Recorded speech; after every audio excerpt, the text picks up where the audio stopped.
Welcome everybody to Tyrone Bowman Live. As I begin on tonight, I'm going to tell you what the lineup for tonight is going to be. Recently, comedian Gary Owens was on Club Shay with your host Shannon Sharp. The interview is 2 hours plus long, but what I'm going to do, I'm going to break the interview up into four different segments of 30 minutes each. That way, people won't get bored with the interview, and everybody will have a chance to check it out, look at it. I'll let it circulate for a few days, and then I'll come back in with the various parts. Also, I want to say thank you to all the new subscribers to Tyrone Bowman Live. I appreciate you subscribing to the channel. So enjoy the journey with me, analysis, commentary. As you know, I said earlier last year I was going to begin to move in a different direction with the program. I'm not going to be talking about politics as much unless there are, important things that are happening. So let's get right down to business on tonight.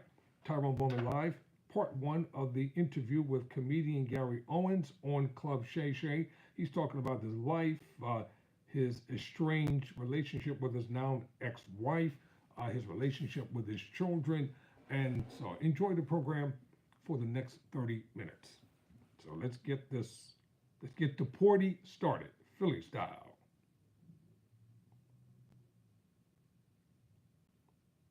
Hell no. Yeah, right? That's what I'm saying. A billion? He put the on? Yeah. The belly? I think at one point he had a camel toe. Yeah.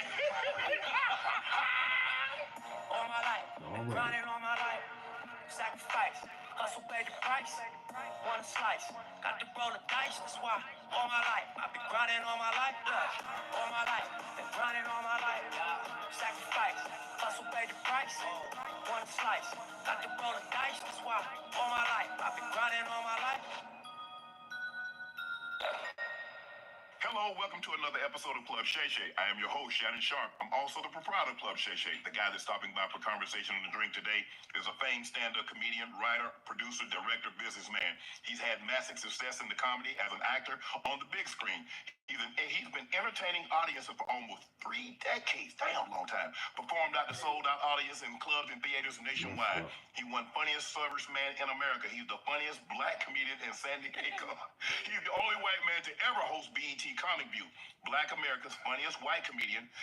They tell me he's welcome to any barbecue or reunion. We'll see if that's still standing after this conversation. Ladies and gentlemen, Gary Owens.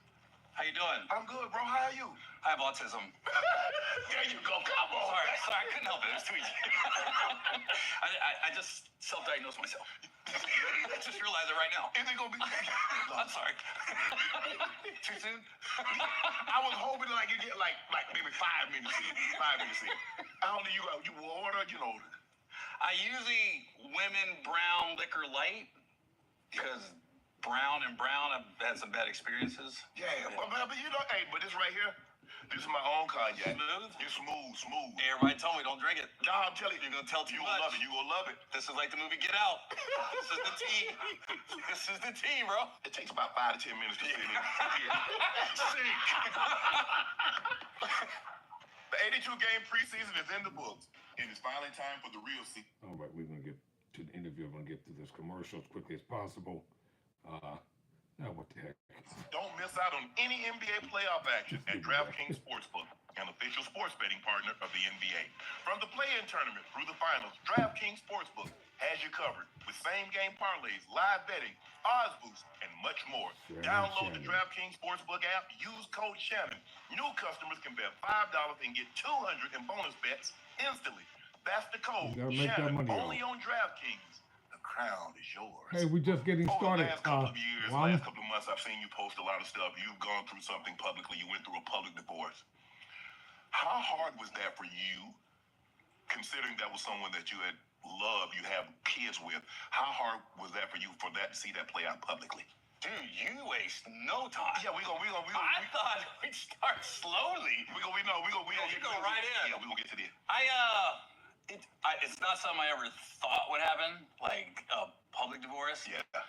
It's weird because when I wanted the divorce, I called her. I thought we was gonna be cool, and we both said like let's be an example of how a divorce should be. It doesn't have to be like throwing stones. And I don't know what happened. All of a sudden, well, I do know what happened, but What happened? I know how it got public because I filed. Okay. And I called her. I said, look, I don't want you to be blindsided. There's going to be a process server coming because we had a house in Ohio and a house in California. Okay. But we voted in Ohio. Right. We paid taxes in Ohio. So I filed in Ohio. Right. And I filed in a small country town where they're used to like plumbers and waitresses getting divorced. It'll never get out. Oh, I'm never getting out. And that wasn't the goal to get out. Right. So it just, when I went and met with the lawyer and said, I want a divorce, and she was okay, went to they got to submit all this paperwork, and there's only 2 judges in this town, so you're at the mercy of them. Right. So when I left, I thought I just got to not come home for a couple weeks because you got to be able to homestead and things like that. And then it took like 2 months. So I kept coming with these goofy reasons why I couldn't come home. Like, we're going to add a show on Monday and all this other stuff. And don't do a podcast. And everything. I'm just stalling, right? I literally come with Laura, so I'm out of excuses. I'm going to have to tell her. And the day I told her, the next day. Oh, you were stalling her because she was in Ohio. No, she was in California. She was in California. I'm in Ohio, but I'm on the road every weekend. Right. So it was during COVID. Okay. So all the comedy clubs were half full. Right. And we were adding shows on Monday, but then I was doing like Wednesday through Monday at the comedy clubs. And then finally the paperwork came in, and my lawyer called me and says, they're on the way to go serve her. And I went, oh. So I was like, I'm going to call her. I don't want her to get blindsided. I don't want my son to answer the door or anything like that. So I called her. I said, look, I'm not happy. I want a divorce. And then she was like, she was cool. And then I said, look, I don't want somebody knocking on the door to surprise you because the process server is on the way. She goes, wait a minute, you've already met with a lawyer? And that's when everything flipped. I go, all right. I got the Ring camera on my phone. The process server's knocking. I see her knocking. And I go, somebody's at the door. She goes, Amazon. I was like, oh, this ain't gonna go well. And then she never answered the door. So then the next day we're on the phone, we're still being cordial, everything. Thought we was cool. The next day, I'm in Naples, Florida. I get off stage after the first show. I look at my phone, that's when TMZ got a hold of it. And that's when it said she filed for divorce against me and in LA County. I go, wait a minute. We don't live in LA, we lived in the Bay. Right. So she's talking to me. It's all fair in love and war. I stalled. Right. I'm lying, and then she went down, and she filed against me in LA. To this day, I don't know why, unless she wanted to play out on social media, because we didn't live there. Right. I didn't understand that play. But that's when TMZ got a hold of it. Okay. And that's when the narrative came out that she left me, and then everything started to come out. Well, but I thought you had a conversation. You had had you had a conversation leading up to you actually filing? Had there been some conversation, or had there been something going on in the marriage that you wanted out? I think I was good at compartmentalizing things. Okay. I think she was too. So, as a comedian, we can leave. So if things are getting rough at the house or you're just not happy, you can get on the road, right, and then you just come back. So I was very good at compartmentalizing things. So then when the TMZ happened, my lawyer was like, yo, you got a show? I got another one, because I'm calling her because my phone started to blow up. Right. And she goes, you can't go on stage tonight. I said, I got another show in like 30 minutes. Right. And she goes, look, we're waiting, process server's on the way to serve you. I said, what does that mean? She goes, well, if you get served, chances are the divorce will go down in California. California's a 50-50 state, which means she can get half your money for the rest of your life. I said, say less, this show's over. Hold on, but you got people paying good money to see you perform, Gary. How you? I went up. Okay. But let me tell you what I did. I went up. I couldn't have been any farther back on that stage because I don't know if the process server's coming. So I'm up against the wall. Right. And my head's on the swivel the whole time. If anybody got up to go to the bathroom, I go, what you doing, player? So then I got off. And then I was on the run for like 4 months. So this was March of 2021. Right. We finally got it. Man, she's avoiding the process server. I'm avoiding the process server. It's a cat and mouse game. And I'm researching. So what I found out was you can't. Well, in my line of work, the 2 most common places at the airport and on stage. Right. And we've seen people get served on stage before. Correct. So I had security with me. They sit in the front row of my shows, so nobody would know I had somebody planning. I said nobody can come up. Nobody can come up. And then I would never fly in the city I was performing in. Right. So after everything hit the fan, the next week I was in Baltimore. I flew into Pittsburgh. drove my down to Baltimore. And at one point, I stopped at a Starbucks, and this one brother was like, "Oh, Gary Owen." He was chasing me around Starbucks. He's like, "Man, I just want a picture." I said, "Dude, I can't help you today." And I don't know if he was a fan or a process server. Right. And my opener was in the car. I said, "Start the car." We jumped in like Bo and Luke Duke. Take off. The last thing I remember is this brother outside of Starbucks doing this. So I'm just on the run. I hemmed up. I hemmed up at the Four Seasons in Baltimore for 2.5 weeks. Never left my room. I was under Mohammed Shabazz. Figured nobody's gonna know that's me. They ain't looking for no Mohammed Shabazz. Nah. And my opener was he was at the Renaissance where they thought I was gonna stay at. So he was registered under my name because my schedule's on the internet. Right.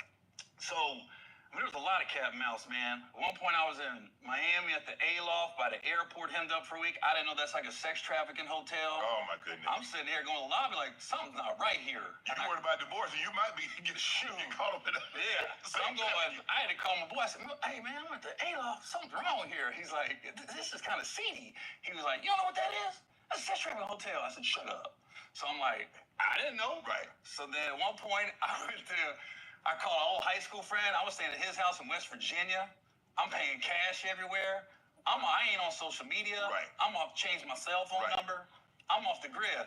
And we couldn't get her either. I was like, man, she's hard to get. And the processor kept calling me saying, man, we can't get her. So I said, screw it.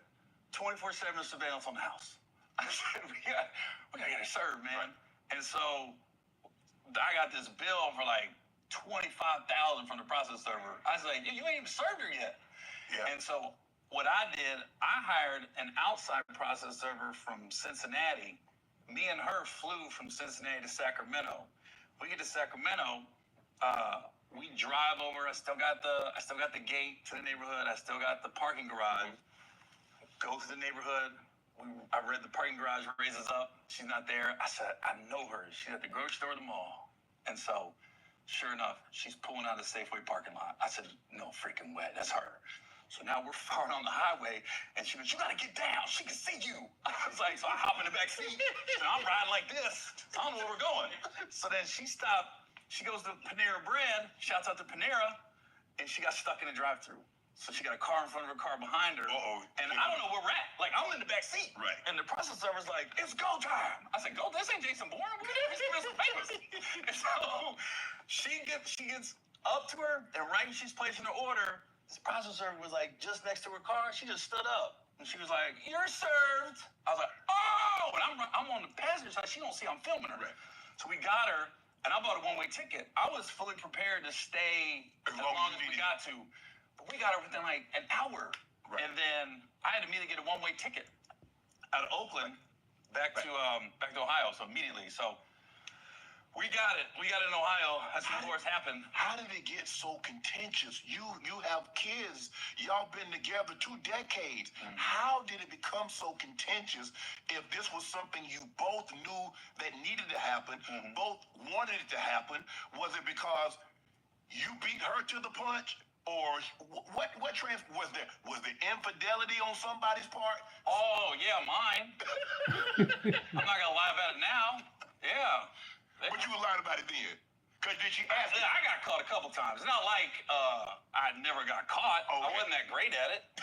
You know what I mean? And you gotta realize, like, we was together 23 years, married 17. Wow. You know, she knows all my good points and bad points. Right. I know all hers. Right. So I left 3 times during the marriage, and the others nobody knew. And I always came back for the kids. Like, I didn't want nobody else raising my kids and everything. So I mean, the first time I left out, man, I took the kids with me. We drove from LA, so we was living in LA at the time, to Dallas, and we just got in an argument at Chipotle. Of all places, Chipotle. Damn. We got a knockdown drag. I said, I'm out. So I had the kids with me. We take off. I'll never forget. We drove this was 2004. This is the night, I'll never forget, it was the night the Roy Jones, Antonio Tarver fight, when Roy got knocked out. Yeah. And then, I'll never forget, I wanted to see, and that was, I'm not gonna say the argument was over, but it was over that fight. I wanted to go see the fight, and she didn't want you to go. She didn't want me to go, but she wanted me to put the kids in daycare.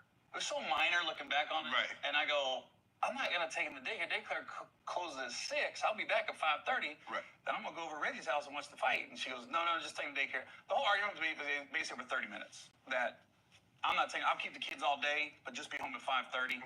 And then she goes, no, I don't know if I'll be home by then. So that was the argument, basically. Right. So I got so just done. I was like, I'm out. My kids are both in diapers. I take off. I don't even know where I'm going. I just started driving. I got to Palm Springs. I stopped at like a Walmart and got diapers and toys for them. And then I got to Phoenix. We stayed all night in Phoenix. I got up next day, called a friend of mine in Dallas. I said, look, I'm out. Can I come over to your house? Right. And I remember she was like, where you at? I was like, Phoenix. I'm in a car. And then we drove the next day. I'll never forget. We got somewhere in Texas. We got to Texas. I didn't realize how big Texas is. Yeah. I got to El Paso. I'm thinking I'm almost in Dallas. I don't know. That's a whole nother day going, right? I remember at one point we stopped at some seedy gas station like you're in Texas Chainsaw Massacre. And my son is, I don't think he was in diapers. No, he wasn't. My daughter was in diapers. He wasn't. But he's peeing like next to this abandoned gas station on this dirt road. And we had a big excursion at the time. I got the back. I'm changing my daughter back. I see this car coming on the road. I go, wait a minute. If this car stops and something's wrong, we're done. Right. I was telling my son, I was like, Austin, get over here. He's running this little fucking thing. He's trying to pull up his underwear. I said, come on. I'm holding my daughter. Right. We took off. And I don't know if anything's going to happen or not. But did she call the cops or something, say you had taken the kids? I mean, no. She didn't call the cops. Right. She was, I called her. I left Saturday, and then I called her Monday morning. And I just said, look, I'm sick of arguing, things like that. And then she flew out to Dallas, and she stayed for like a day, like a week. And then we ended up reconciling. But then she flew back with the kids, and I had to drive back by myself because I took the excursion. You do realize this is not normal, that when someone takes the kids and they don't make contact with the other parent for 2 days and the other parent don't reach out, you know that's not normal, Gary. No, she was trying to reach out. But you just wouldn't return the call. Well, no, I wasn't.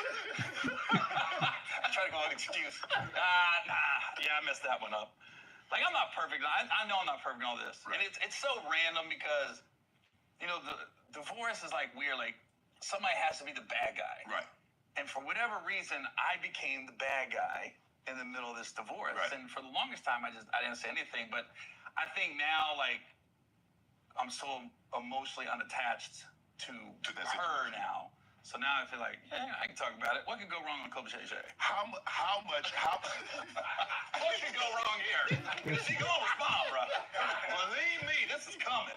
Let me ask you a question. How much do you think that this divorce has to do with the pent-up that she forgave you several times for your indiscretions? And she's like, I forgave you, and here you blindside me with this divorce. Yeah, look, I'm not saying I did everything right at all. I'm not innocent here. Right. But I'm not ever gonna, I think she knows all my indiscretions. Mm-hmm. I know hers. So I don't think it's going to be anybody good for me to like try to trash her. Right. Talk about things she did. No, neither of us was perfect in the marriage. Right. Like, we can go into a litany of reasons. Right. So I'm just like, I guess she just felt the need to bring up all, and the glamour was like, yeah, there was infidelity, but she kept getting all the girls wrong.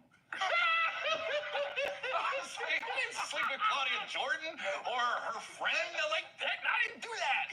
I kept looking like, that's all wrong. That wasn't her. It was Jennifer Jordan. I'm kidding. She wanted $44,000 a month. The kids are grown. The kids are grown now, right? Yeah. The kids are grown. Yeah. She wanted $44,000 a month. Yeah. And you like, oh, hell no. Yeah. What do you think I said? It did make me look like a baller, though. I ain't gonna lie. Yeah, you're like, okay. I was like, Gary got kicked like that. I like bakery.